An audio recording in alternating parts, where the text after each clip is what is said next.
안녕하세요. 수의사 아빠입니다. 저는 계속해서 중성화 수술에 대한 영상을 시리즈로 찍고 있는데요. 중성화 수술의 장점과 단점, 이번에는 그 단점 중에서도 특별히 행동학적인 문제에 대해서 좀 다뤄보려고 합니다. 앞서 언급하였지만 중성화 수술의 가장 큰 장점이자 목적은 바로 임신을 방지하는 것입니다. 그리하여 이 개체수를 조절하는 것인데요. 특별히 이 유기견 보호소에 있는 사람들은 이 개들의 개체수를 줄이기 위해서, 그리고 이 안락사 당하는 그런 개들의 수를 줄이기 위해서 가장 확실한 방법은 중성화 수술이라고 말을 합니다. 저도 거기에 적극 동의하는 바입니다. 그렇지만 우리가 생각해 보아야 할 것은 중성화 수술을 함으로써 개체수를 줄일 수 있는 것은 분명한 사실입니다. 그런데 중성화 수술로 인해서 행동학적인 문제들이 오히려 또 발생할 수도 있다는 것입니다. 그래서 이 개를 버리는 여러 가지 그런 이유들인데요. 그 중 하나가 바로 행동학적인 문제 때문에 개를 많이 버리게 됩니다.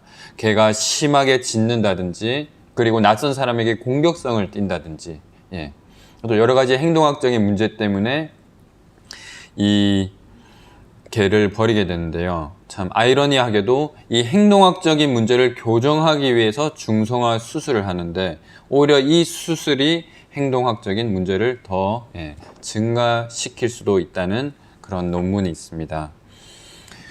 우리가 중성화 수술을 하게 되면 분명한 그런 장점과 이득들이 있습니다. 행동학적으로 마운팅과 마킹이 훨씬 많이 줄어들게 되고요. 그리고 혼자 남았을 때 울부짖거나 이렇게 짖는 것이 조금 줄어드는 경향들이 있습니다. 그리고 또 중성화 수술을 하지 않는 그 동물들은요, 밖에 나가서 다시 돌아올 가능성이 훨씬 적습니다.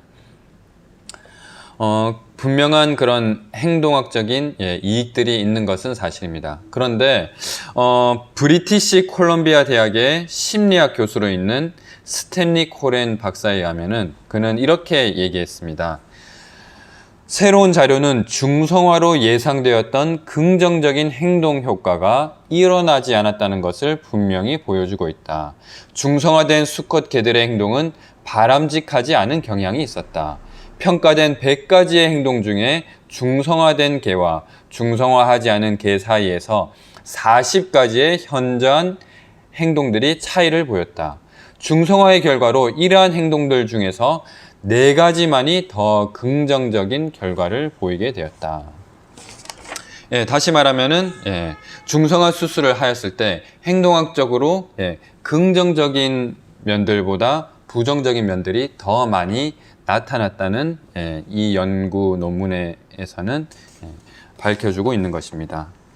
그래서 이 수의사들에 의하면요, 이러한 연구를 한 수의사들에 의하면은 이러한 중성화 수술을 한 개들이 오히려 훈련을 하기가 더 힘들고 말을 잘 듣지 않는 그런 경향이 있다라고 하는 것입니다. 이것은 우리가 흔히 알고 있던 중성화 수술은 공격성을 낮추어주고 행동 문제를 줄여준다라는 그런 대중의 믿음과는 정반대되는 결과입니다. 그래서 이 행동학적인 문제들에 대해서 오늘 알려드리려고 하는데요. 크게 한 4가지 정도로 나누어서 알려드리겠습니다. 첫 번째는 중성화 수술한 개들에게서 쉽게 흥분하고 공격성이 더 증가되었습니다. 그래서 특별히 중성화 수술을 한 수컷개에서 집 근처에 낯선 사람이 왔을 때, 예를 들면 택배 기사라든지 손님이라든지 그런 사람들이 가까이 오면은 공격성을 띠는 경향이 좀 많았다고 합니다. 그리고 잘 알지 못하는 암컷개나 작은 동물들이 정원 안이나 집 근처로 자기 가까이 오기라도 하면은 공격성을 띠었습니다. 그리고 중성화 수술을 하지 않는 개들은 경계심을 보였을 때 지속적으로 짖어대는 가능성이 훨씬 적었습니다. 그리고 두 번째는 중성화 수술을 한 개들에게서 소심하고 겁이 많아졌으며 공포심이 심해지는 경향이 많아졌다고 합니다. 특별히 특별한 특정한 물체나 어떤 상황에 대한 공포심이 증가했다는 사실입니다. 예를 들면 태풍에 대한 공포, 소음에 대한 공포, 그 다음에 그런 공포심이 일어났을 때 다른 사람이나 동물들을 무는 행동들이 늘어났습니다. 중성화된 개들은 시끄러운 소리나 새로운 환경 같은 데서 좀 적응을 잘 하지 못하는 경향들을 보였습니다.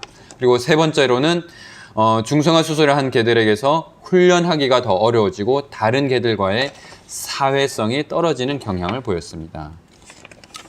여러분은 혹시 그런 개들 중에서 주의력 결핍 장애가 있는 강아지를 본 적이 있습니까? 한 가지 일을 지속적으로 하지 못하고 쉽게 산만해지며 모든 상황에 흥분하는 개를 본 적이 있습니까? 중성화 수술을 한 동물에게서 이런 주의력 결핍 장애와 같은 행동학적인 문제에 대해서 이 연구에서 밝혀주고 있는 것입니다. 그리고 네 번째는 분리불안의 증상들이 심해졌다고 합니다.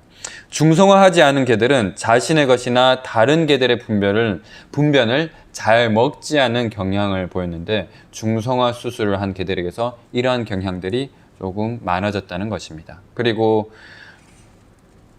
조기 중성화 수술을 한 개들에게서 나타난 문제들에게서는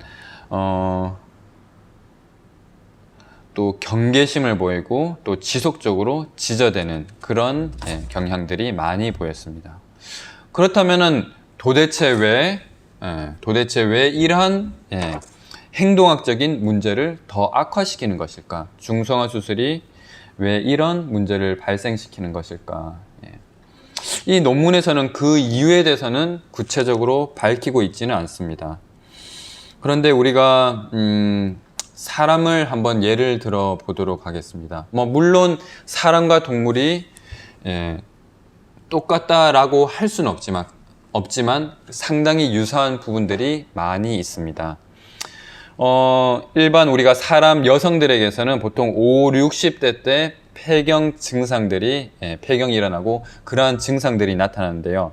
그 증상으로는 안면 홍조, 발한, 두통, 불면, 심한 피로감, 그 다음에 심리적으로는 불안해지고 우울해지며, 그 다음에 건망증, 소외감, 또 요실금, 또 이런 것들이 발생하게 되고요. 그리고 뼈가 이제 굉장히 또 약해지면서 또 요통, 근육통, 관절통, 골다공증이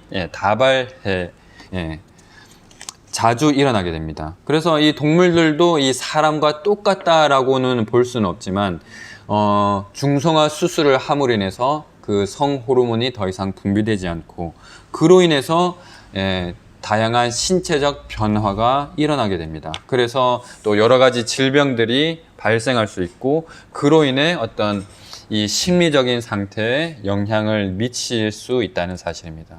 그래서 중성화 수술 후에 나타나는 가장 흔하고 위험한 질병 중에 하나가 바로 갑상선 기능 저하증입니다. 이 질병을 알아본 사람이라면 알 수 있을 텐데 정말 이 질병이 걸리게 되면은 이 삶의 질을 매우 떨어뜨리게 됩니다. 매우 피곤하게 되고 피로가 잘 회복되지 않고 그로 인해서 또 마음도 우울해지고 또 스트레스를 많이 받게 되는데요. 개도 마찬가지입니다. 이 몸에 어떠한 질병이 생기게 되면은 그 개도 쉽게 흥분하거나 짜증을 내게 되고 그로 인해서 행동학적인 문제들이 생길 수 있다는 사실입니다. 이 몸 신체와 이 마음은 연결되어 있습니다. 그래서 몸이 아프고 약해지면 마음도 약해지게 됩니다. 그래서 이 행동학적인 문제가 중성화 수술과 어떠한 연관이 되어 있는지 그것은 바로 이러한 호르몬의 그런 분비가 되지 않음으로 인해서 여러 가지 생기는 신체적인 변화, 그런 질병들로 인해서 강아지가 예민해지는 것이 아닐까라는 생각이 듭니다. 그래서 오늘은 중성화 수술과 행동학적인 문제가 어떠한 연관이 있는지에 대해서 말씀을 드렸습니다. 예. 그 행동학적으로 분명한 장점이 있는 것은 사실입니다. 하지만 이 중성화 수술을 하였을 때 행동학적으로 문제들이 발생하고 또 단점도 있다는 사실을 우리가 또 인식하고 우리가 중성화 수술을 선택하실 때 이 모든 것들을 고려하여서 신중히 선택하시길 바랍니다.